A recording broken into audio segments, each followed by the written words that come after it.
Oh my gosh, it's the last minute, it's the last weekend before Valentine's Day.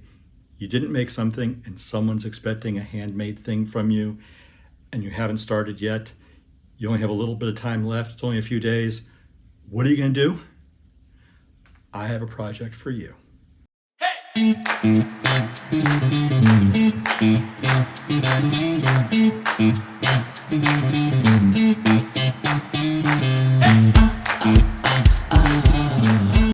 This project is fairly simple, and it started with an offcut from the mantle I was making for my fireplace. I'm making a simple heart-shaped bandsaw box, and if you've never made one, they're super easy and they really impress people who have never made one. I decided to make this a heart-shaped Valentine box, but you can make this any shape you want. The process is going to be about the same. After I sketched my shape on the wood, I cut it out on the bandsaw with a narrow blade. I was using an 1/8 inch blade, but a 1/4 inch would probably have been better. It was dumb luck the Highland woodworking couldn't keep 1/4 inch blades in stock at the time. It would have made my cuts smoother because of the wider turning radius. Anyway, I cut away everything outside my final shape in manageable pieces to avoid accidentally cutting into the box shape at this stage. Then I marked the edge with a pencil for the depth of my lid and a groove that makes a nice slider. It was supposed to hold the lid down, but I didn't flare it enough, but it does keep the lid nicely aligned with the body. Here's where the 1/8 inch blade was really helpful because it cuts like a scroll saw. I ran the box through the saw edgewise, cut my groove, and returned to the mark to finish the cut.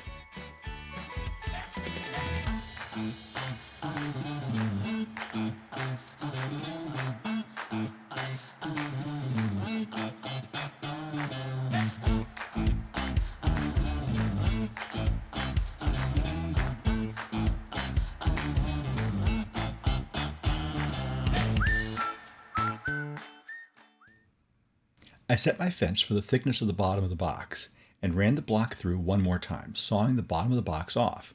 That left me with a lid, a body, and a bottom.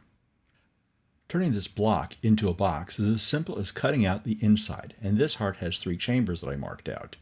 You need to be careful at this point. You need to choose a cutting path that doesn't separate the interior of the box from the body.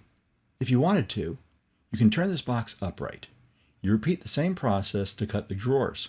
Just keep cutting off backs and bottoms and hollow them out. When I finished cutting, I stacked up my pieces to get a rough feel for the progress so far. Then I took a slice off another scrap and fit it into the curves of the box to make those gaps disappear. Each shim got a proper sanding before being trimmed to size and glued in place. A single clamp held everything together for a brief glue up. I marked my surfaces with a pencil and sanded all my parts for a nice fit, as well as the interior for hand sanding. Then I glued the bottom back on the box. I love this part because the grain match is just about perfect and people will wonder how you hollowed out the box. Then I gathered my spring clamp collection.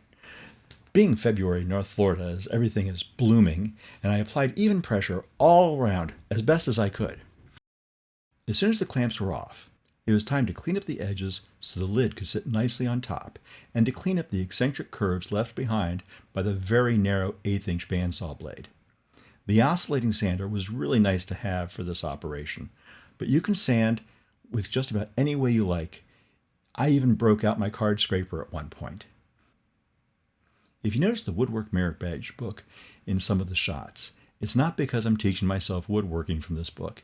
In fact, we aren't allowed to let scouts use power tools for any official activities.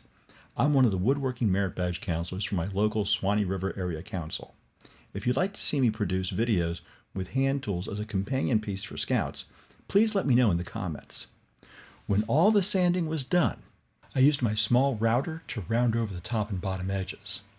I sanded and scraped a few places where the roundover bit couldn't reach, like corners.